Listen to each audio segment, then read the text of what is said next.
بسم اللہ الرحمن الرحیم۔ السلام علیکم ورحمۃ اللہ وبرکاتہ۔ داستان ایمان فروشوں کی۔ جب زکوی سلطان صلاح الدین ایوبی کے خیمے میں پہنچی۔ پہلا حصہ، قسط نمبر 1۔ تم پرندوں سے دل بہلایا کرو، سپاہ گری اس انسان کے لیے ایک خطرناک کھیل ہے جو عورت اور شراب کا دل دادا ہو۔ یہ تاریخی الفاظ سلطان صلاح الدین نے اپنے چچا زاد بھائی خلیفہ الصالح کے ایک امیر سیف الدین کو لکھے تھے۔ ان دونوں نے صلیبیوں کو درپردہ مدد، زر و جواہرات کا لالچ دیا اور صلاح الدین ایوبی کو شکست دینے کی سازش کی۔ امیر سیف الدین اپنا مال و متاع چھوڑ کر بھاگا۔ اس کے ذاتی خیمہ گاہ سے رنگ برنگے پرندے، حسین اور جوان رقاصائیں اور گانے والیاں، ساز اور سازندے، شراب کے مٹکے برآمد ہوئے۔ سلطان نے پرندوں، گانے والیوں اور سازندوں کو آزاد کر دیا اور امیر سیف الدین کو اس مضمون کا خط لکھا: تم دونوں نے کفار کی پشت پناہی کر کے ان کے ہاتھوں میرا نام و نشان مٹانے کی ناپاک کوششیں کی، مگر یہ نہ سوچا کہ تمہاری یہ ناپاک کوششیں عالم اسلام کا بھی نام و نشان مٹا سکتی تھیں۔ تم اگر مجھ سے حسد کرتے ہو تو مجھے قتل کرا دیا ہوتا۔ تم مجھ پر 2 قاتلانہ حملے کرا چکے ہو، دونوں ناکام ہوئے۔ اب ایک اور کوشش کر کے دیکھ لو، ہو سکتا ہے کامیاب ہو جاؤ۔ اگر تم مجھے یقین دلا دو کہ میرا سر میرے تن سے جدا ہو جائے تو اسلام اور زیادہ سر بلند رہے گا، تو رب کعبہ کی قسم میں اپنا سر تمہاری تلوار سے کٹواؤں گا اور تمہارے قدموں میں رکھنے کی وصیت کروں گا۔ میں صرف تمہیں یہ بتا دینا چاہتا ہوں کہ کوئی غیر مسلم مسلمان کا دوست نہیں ہو سکتا۔ تاریخ تمہارے سامنے ہے، اپنا ماضی دیکھو۔ شاہ فرینک اور ریمانڈ جیسے اسلام دشمن تمہارے دوست اس لیے ہیں کہ تم نے انہیں مسلمانوں کے خلاف جنگ میں اترنے کی شاہ اور مدد دی ہے۔ اگر وہ کامیاب ہو جاتے تو ان کا اگلا شکار تم ہوتے، اور اس کے بعد ان کا یہ خواب بھی پورا ہو جاتا کہ اسلام صفحہ ہستی سے مٹ جائے۔ تم جنگجو قوم کے فرد ہو، فن سپاہ گری تمہارا قومی پیشہ ہے۔ ہر مسلمان اللہ کا سپاہی ہے، مگر ایمان اور کردار بنیادی شرط ہے۔ تم پرندوں سے دل بہلایا کرو، سپاہ گری اس انسان کے لیے ایک خطرناک کھیل ہے جو عورت اور شراب کا دل دادا ہو۔ میں تم سے درخواست کرتا ہوں کہ میرے ساتھ تعاون کرو اور میرے ساتھ جہاد میں شریک ہو جاؤ۔ اگر یہ نہیں کر سکو تو میری مخالفت سے باز آ جاؤ، میں تمہیں کوئی سزا نہیں دوں گا۔ اللہ تمہارے گناہ معاف کرے۔ صلاح الدین ایوبی۔ ایک یورپی مورخ لین پول لکھتا ہے، صلاح الدین کے ہاتھوں جو مال غنیمت لگا اس کا کوئی حساب نہیں تھا۔ جنگی قیدی بھی بے اندازہ تھے۔ سلطان نے تمام تر مال غنیمت 3 حصوں میں تقسیم کیا۔ ایک حصہ جنگی قیدیوں میں تقسیم کر کے ان کو رہا کر دیا، دوسرا حصہ اپنے سپاہیوں اور غرباء میں تقسیم کیا، اور تیسرا حصہ مدرسہ نظام الملک کو دے دیا۔ اس نے اسی مدرسے سے تعلیم حاصل کی تھی۔ نہ خود کچھ رکھا اور نہ اپنے کسی جرنیل کو کچھ دیا۔ اس کا نتیجہ یہ ہوا کہ جنگی قیدی، جن میں بہت سے مسلمان تھے اور باقی غیر مسلم، رہا ہو کر سلطان کے کیمپ میں جمع ہو گئے اور سلطان کی اطاعت قبول کر کے اپنی خدمات فوج کے لیے پیش کر دیں۔ ایوبی کی کشادہ ظرفی اور عظمت دور دور تک مشہور ہو گئی۔ اس سے پہلے حسن بن صباح کے پر اسرار فرقے فدائی، جنہیں یورپین مورخین نے قاتلوں کا گروہ لکھا ہے، صلاح الدین ایوبی پر 2 بار قاتلانہ حملے کر چکے تھے، لیکن اللہ نے اس عظیم مرد مجاہد سے بہت کام لینا تھا۔ دونوں بار ایک معجزہ ہوا جس میں یہ مرد مجاہد بال بال بچ گیا۔ سلطان پر تیسرا قاتلانہ حملہ اس وقت ہوا جب وہ اپنے مسلمان بھائیوں اور صلیبیوں کی سازش کی چٹان کو شمشیر سے ریزہ ریزہ کر چکا تھا۔ امیر سیف الدین میدان جنگ سے بھاگ گیا تھا، مگر وہ سلطان کے خلاف بغض اور کینہ سے باز نہیں آیا۔ اس نے حسن بن صباح کے قاتل فرقے کی مدد حاصل کی۔ حسن بن صباح کا فرقہ اسلام کی آستین میں سانپ کی طرح پل رہا تھا۔ اس کا تفصیلی تعارف بہت ہی طویل ہے، مختصر یہ کہ جس طرح زمین سورج سے دور ہو کر گناہوں کے گہوارہ بن گئی ہے، اسی طرح ایک حسن بن صباح نامی ایک شخص نے اسلام سے الگ ہو کر نبیوں اور پیغمبروں والی عظمت حاصل کرنے کا منصوبہ بنایا۔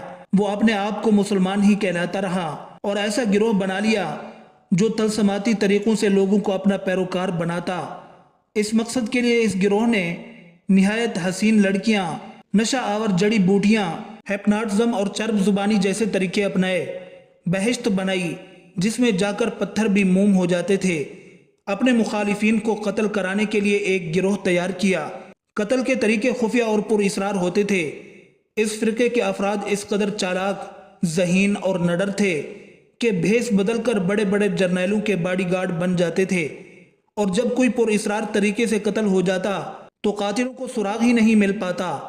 کچھ عرصہ بعد یہ فرقہ قاتلوں کا گروہ کے نام سے مشہور ہوا۔ یہ لوگ سیاسی قتل کے ماہر تھے، زہر بھی استعمال کیا کرتے تھے جو حسین لڑکیوں کے ہاتھوں شراب میں دیا جاتا تھا۔ بہت مدت تک یہ فرقہ اسی مقصد کے لیے استعمال ہوتا رہا۔ اس کے پیروکار فدائی کہلاتے تھے۔ سلطان صلاح الدین ایوبی کو نہ تو لڑکیوں سے دھوکہ دیا جا سکتا تھا اور نہ ہی شراب سے۔ وہ ان دونوں سے نفرت کرتا تھا۔ سلطان کو اس طریقے سے قتل نہیں کیا جا سکتا تھا۔ اس کو قتل کرنے کا یہی ایک طریقہ تھا کہ اس پر قاتلانہ حملہ کیا جائے۔ اس کے مخالفوں کی موجودگی میں اس پر حملہ نہیں کیا جا سکتا تھا۔ 2 حملے ناکام ہو چکے تھے۔ اب جبکہ سلطان کو یہ توقع تھا کہ اس کا چچا زاد بھائی الصالح اور امیر سیف الدین شکست کھا کر توبہ کر چکے ہوں گے، انہوں نے انتقام کی ایک اور زیر زمین کوشش کی۔ صلاح الدین نے اس فتح کا جشن منانے کی بجائے حملے جاری رکھے اور 3 قصبوں کو قبضے میں لیا۔ ان میں غازہ کا مشہور قصبہ تھا۔ اسی قصبے کے گرد و نواح میں ایک روز سلطان صلاح الدین ایوبی امیر جاؤ الاسدی کے خیمے میں دوپہر کے وقت غنودگی کے عالم میں سستا رہے تھے۔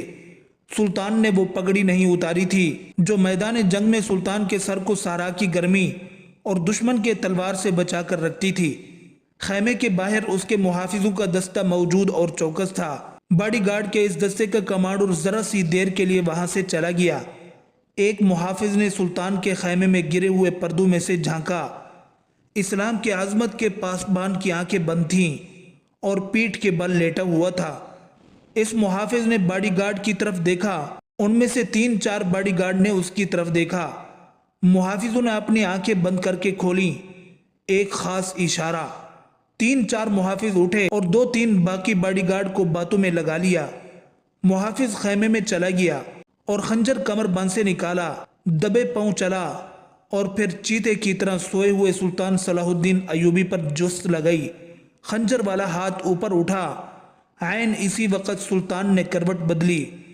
یہ نہیں بتایا جا سکتا کہ حملہ آور خنجر کہاں مارنا چاہتا تھا، دل میں یا سینے میں، مگر ہوا یوں کہ خنجر سلطان کی پگڑی کے بالائی حصے میں اتر گیا اور سر بال برابر جتنا دور رہا اور پگڑی سر سے اتر گئی۔ سلطان صلاح الدین بجلی کی سی تیزی سے اٹھا۔